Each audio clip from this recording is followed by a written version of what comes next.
and the primeval cause of all causes, of the creation, sustenance, and destruction of the manifested universes.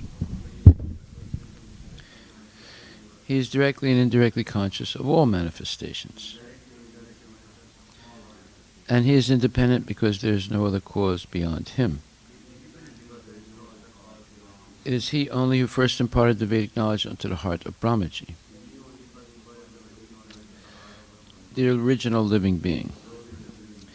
By him, even the great sages and demigods are placed into illusion, as one is bewildered by the illusory representations of the material world. Representations of water seen in fire or land seen in water. Only because of him do the material universes, temporarily manifested by the reactions of the three modes of nature,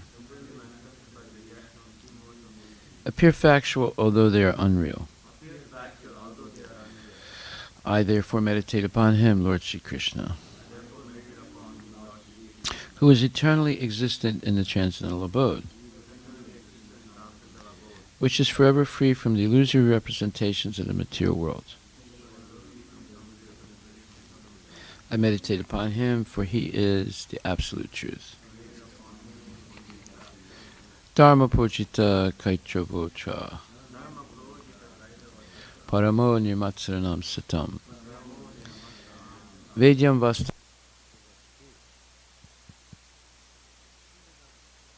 Mulanam Srimad Bhagavate Mahamuni Krite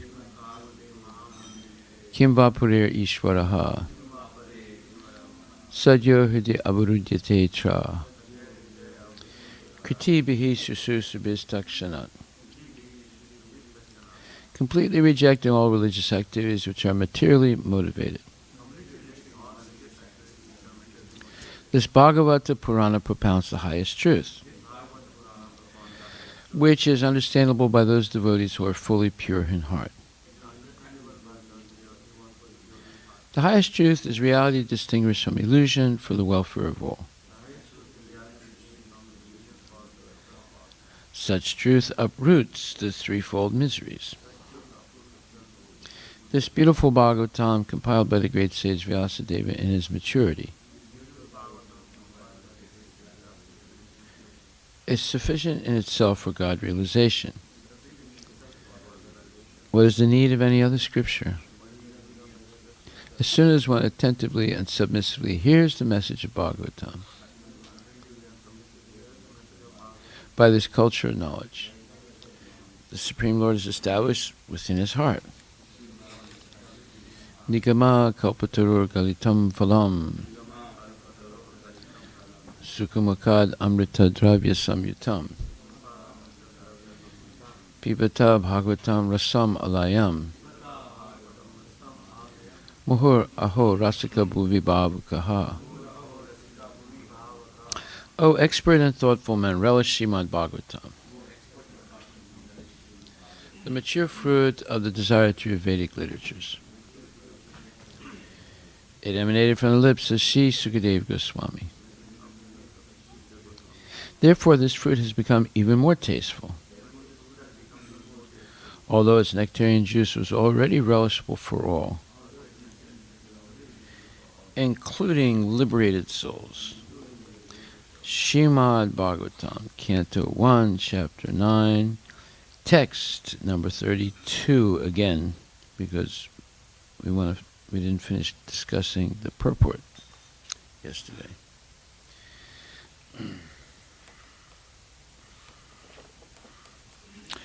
So, let me read the verse again.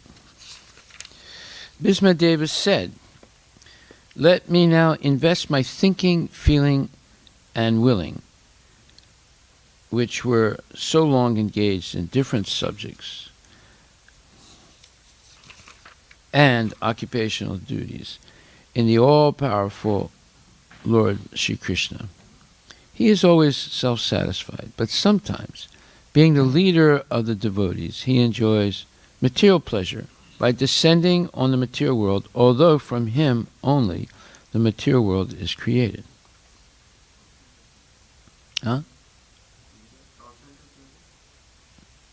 He enjoys transcendental pleasure by descending on the material world, although from him only the material world is created. Although from him only the material world is created. Okay, and purport. Well, we covered... Okay, let me read the whole purport again. Because Bhismadeva was a statement, the head of the Kuru dynasty, a great general and a leader of Kshatriyas, his mind was strewn, that means spread out, over so many subjects, and his thinking, feeling, and willing were engaged in different matters. Now, in order to achieve pure devotional service, he wanted to invest all his powers of thinking, feeling, and willing entirely in the Supreme Being.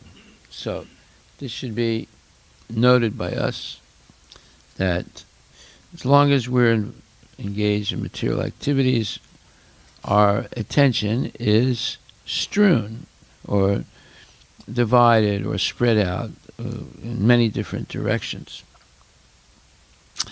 However, to be fully Krishna conscious, we need to, or to achieve pure devotional service, we need to invest all our powers of thinking, feeling, and willing entirely on the Supreme Being, or entirely on Krishna. So that is called the art of work, which is explained in Bhagavad Gita by Lord Sri Krishna, by which, through advice from bona fide and experienced devotees, every action you perform is directed toward pleasing Krishna. And every thought, thinking, feeling, and willing, which are the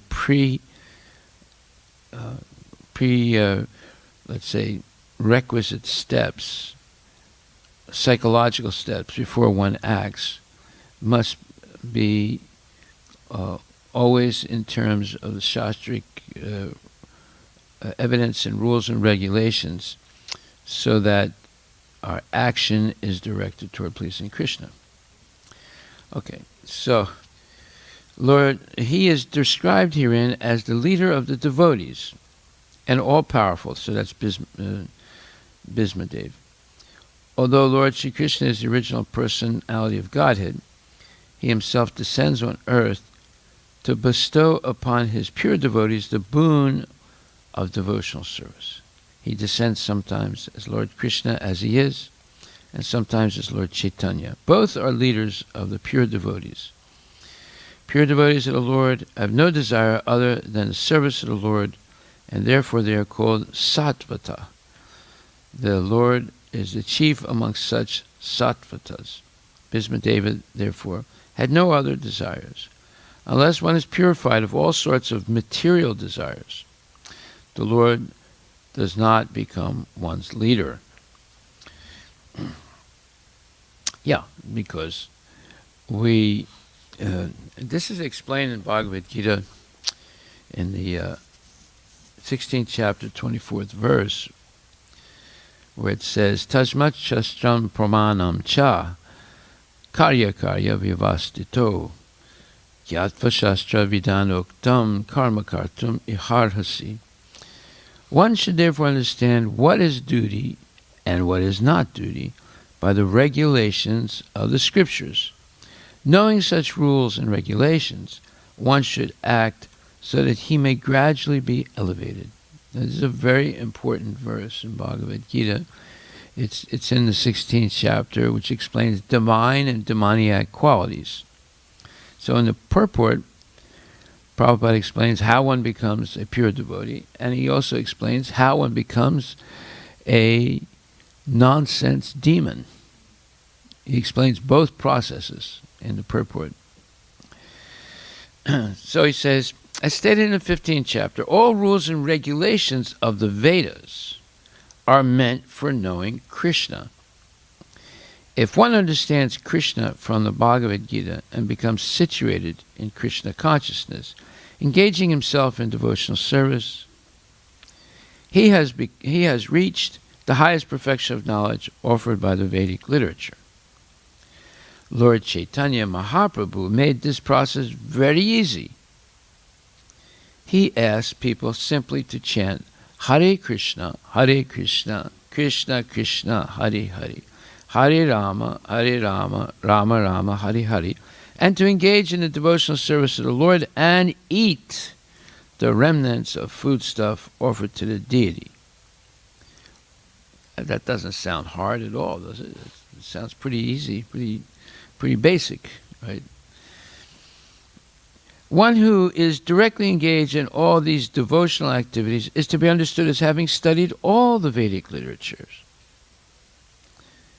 Yeah, some people think, oh, I have to do this, and I have to do that, and I have to study this, I have to learn Sanskrit, and I have to do this, I got to stand on my head and breathe through the right nostril, and then through the left nostril, That's a bunch of nonsense. You don't have to do all those things.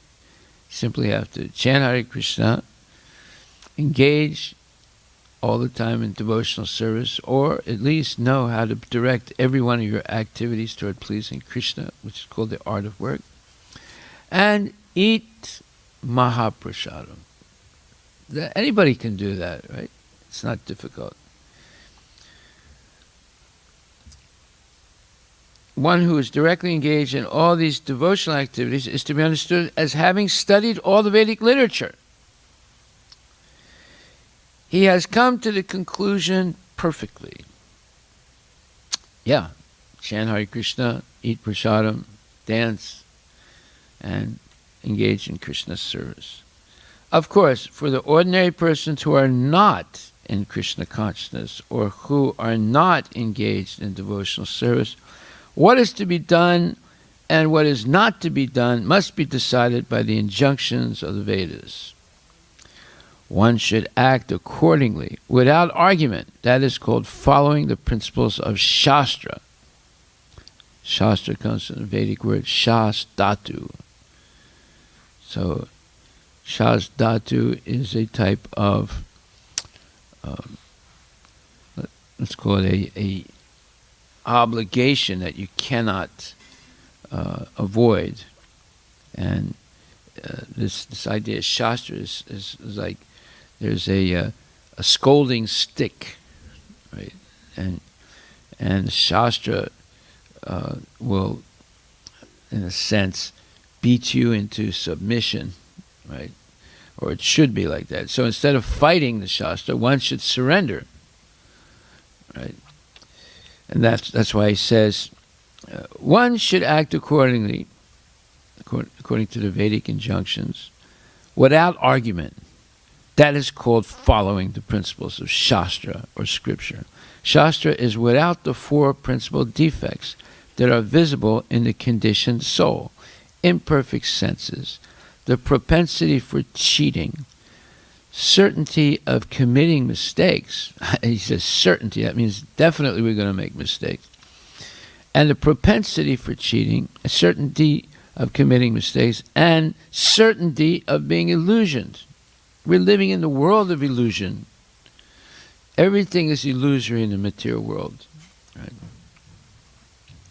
These four principal defects in conditioned life disqualify one from putting forth rules and regulations.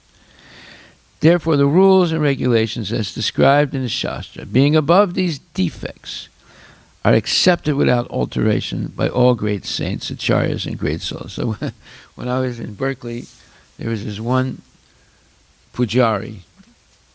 He was a nice person. He was not a bad person. He was a nice person. But sometimes he wouldn't come for his service. And it would happen, monthly. And so one day we asked him, so how come you don't come for your service?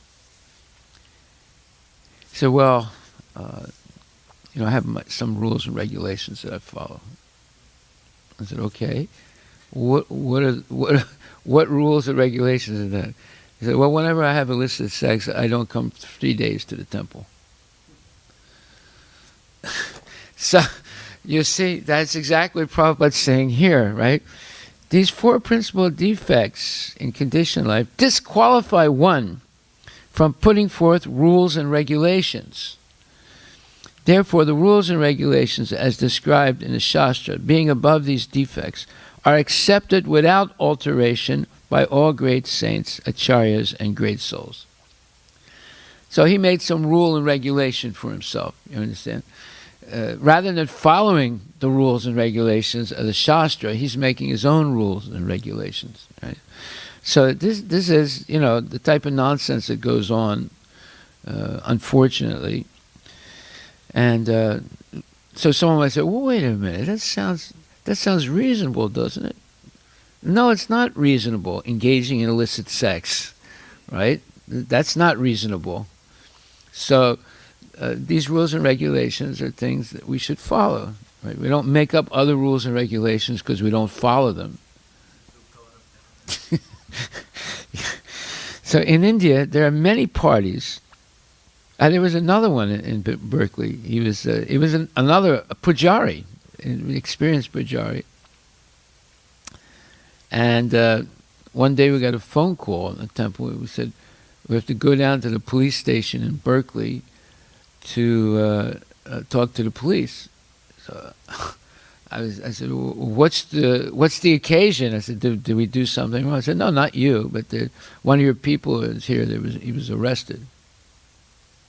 So I go down to the station, and there's the pujari. He's under arrest, And I say, well, what do you want me to do here? Why'd you ask me to come in? Well, he says, you're the leader of the temple. I said, yeah, that's true. I'm the leader of the temple. But what do you want me down here for? Well, we'll let you talk to him. I said, okay. So I talked to him, and I said, what happened? He said, oh, nothing happened. I said, nothing happened? Well, how come you're here? How come they called me? He said, oh, I don't know. I said, you don't know? He said, they told me you were going to tell me. He said, no, I didn't do anything wrong. So I go back and talk to the police. I said, why is he here? He said, well, he was arrested. I said, but for what? So he was having sex with some woman in a car. So I said, well, what do you want me to do? Well, if we can let him out on your reconnaissance. You're gonna watch him, and he has to come back for a hearing. I said, okay. I said, but what if he walks away? So then you have to inform us. I said, okay. So he comes out. On the way back, I'm talking to him. I said, they said you're having sex in a car with a woman. He said, oh, no, I know how to chant Hare Krishna. I said, wait a minute, what does that have to, I just asked you a question. Were you doing that? He said, yeah, but I know how to chant Hare Krishna. I said, what does that have to do with the question I just asked you? He said, I know how to chant Hare Krishna. Whenever I do something wrong, I chant Hare Krishna. I said, that is exactly the seventh offense against the holy name, to commit sinful activities on the strength of chanting Hare Krishna. So then he remained silent after that, right? This is the nonsense that goes on, So we cannot make our own rules and regulations. We have to follow the rules and regulations of the Shastra. That's why they call Berkeley Berserkly. There's a lot of crazy people there, and some of them joined the movement. Or a bunch of them joined the movement at a certain time. Anyway, that's another story. So, these four principal defects in conditioned life disqualify one from putting forth rules and regulations. Therefore, the rules and regulations are described in the Shastra, being above these defects, are accepted without alteration by all great saints, acharyas, and great souls. There it is, without alteration. Right? In India, there are many parties of spiritual understanding, generally classified as two, the impersonalist and the personalist. Both of them, however, lead their lives according to the principles of the Vedas. Yeah, the impersonalists also follow rules, like we do. Sometimes they're even stricter than we are, right?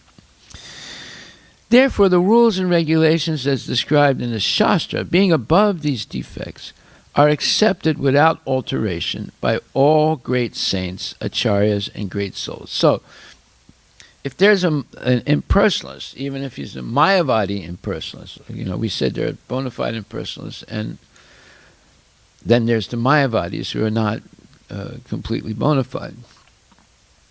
But they still follow rules. Therefore, they're considered, they follow the Vedic Shastric rules. Therefore, they're considered transcendentalists, right?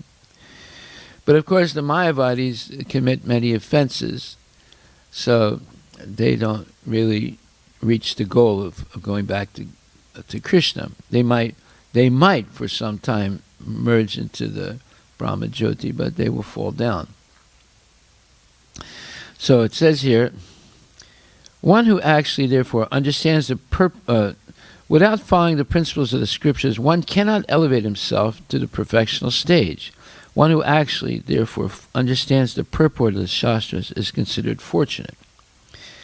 Now, in human society, aversion to the principles of understanding the Supreme Personality Godhead is the cause of all fall downs. That is the greatest offense of human life. Therefore, Maya, the material energy of the Supreme Personality Godhead, is always giving us trouble in the shape of the threefold miseries. This material energy is constituted of the three modes of material nature.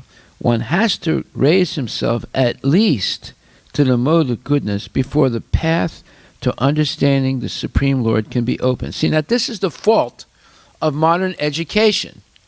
They don't understand this, that you cannot really learn anything unless you're situated in the mode of goodness. If you're situated in the mode of passion and ignorance, which is what is the culture of universities and high schools and middle schools and so forth, and elementary schools and even kindergarten.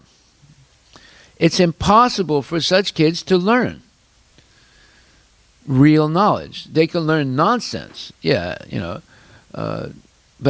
to learn real knowledge, you have to be in the mode of goodness at least, and that's not good enough. But it's the first step to learning. See, everyone has this pedagogic system. Pedagogy means how you teach people to learn something, right? Well, their pedagogy doesn't include raising people up to the mode of goodness. Right? And the proof is the lunchroom. In the lunchroom, everyone's in the mode of ignorance, eating meat. Right? It's part of the diet. Right now, an individual kid is not obliged to eat meat, but meat is on the menu. It's on the triangle, the food triangle. If you ever look at that, or food pyramid, right? The food pyramid, there's always meat. The United States government recommends it. Therefore, it's part of the lunchroom diet. Right?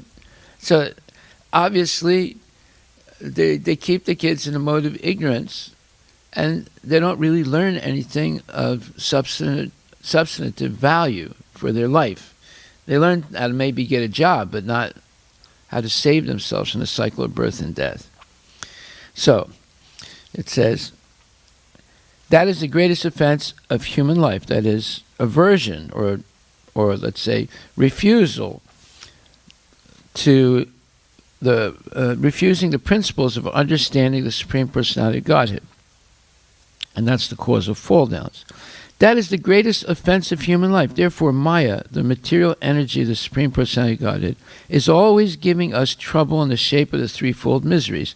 This material energy is constituted of three modes of material nature. One has to raise himself at least to the mode of goodness before the path to understanding the Supreme Lord can be opened. Without raising oneself to the standard of the mode of goodness, one remains in ignorance and passion, which are the cause of demoniac life.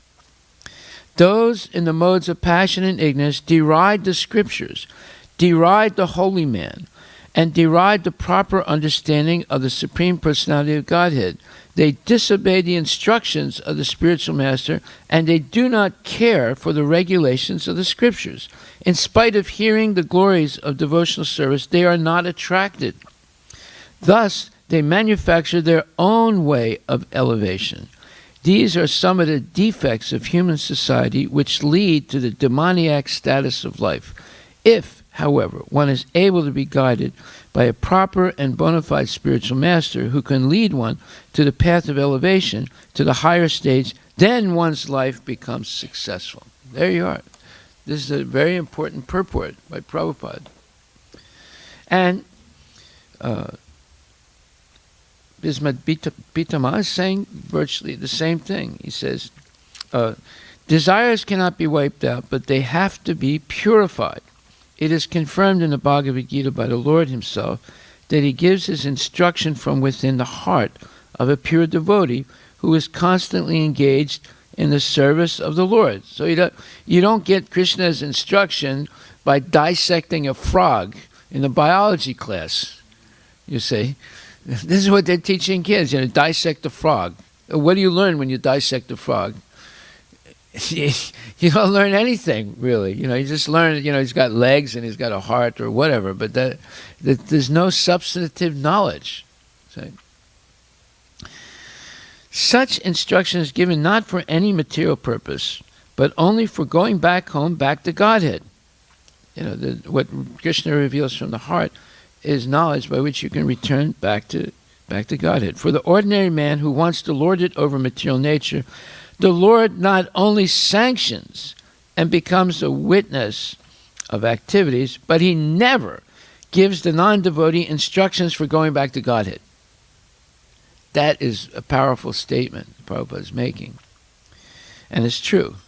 Krishna will permit people to commit sins if they focus on it all the time, thinking about it, reading about it, seeing it, hearing about it. So eventually he said, okay, I throw my hands up. That's what you want to do. I'll help you do it. So, just like some Indian woman was speaking to one of the devotees and explaining to her how she gives her daughter, teenage daughter is going to high school here, condoms. Why is she doing that? Because she knows that she's engaging in illicit sex and she doesn't want her to get pregnant. This is nonsense. This is going on right here in Sammamish. It's complete nonsense. So, but, they feel as if, well, we can't. And then there are a lot of Indians, they let their kids eat meat. Why? Because all the other kids are eating meat, and if they don't eat meat, they'll be, ostracized socially.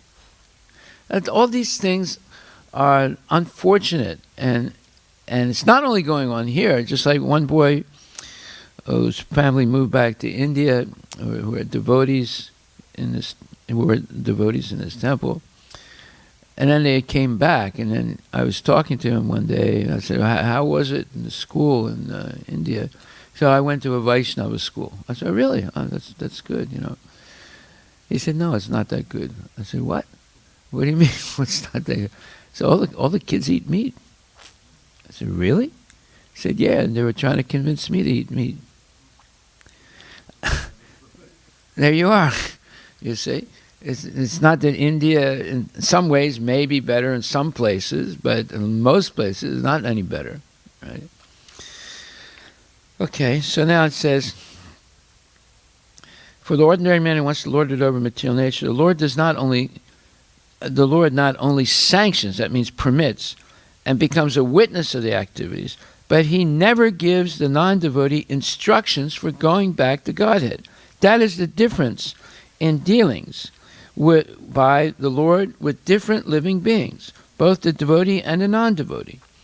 He is leader of all living beings, as the king of the state rules both the prisoners and the free citizens.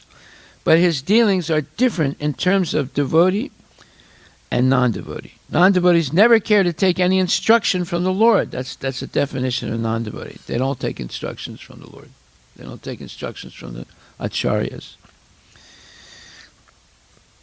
And therefore the Lord is silent in their case, although he witnesses all their activities and awards them necessary results, good or bad. The devotees are above this material goodness and badness. They are progressive on the path of transcendence, and therefore they have no desire for anything material. The devotee also knows Sri Krishna as the original Narayana, because Lord Sri Krishna, by his plenary portion, appears as Karanadakshay Vishnu, the original source of all material creation. The Lord also desires the association of his pure devotees, and for them only the Lord descends on the earth and enlivens them. The Lord appears out of his own will. He is not forced by the conditions of material nature. He is therefore described here as the Vibhu, or the Almighty, for he is never conditioned by the laws of material nature. There you are. Srila Prabhupada Ki Jai. All glories to Srila Prabhupada. Hari Bol. Srimad Bhagvatam Grantharaj Ki Jai.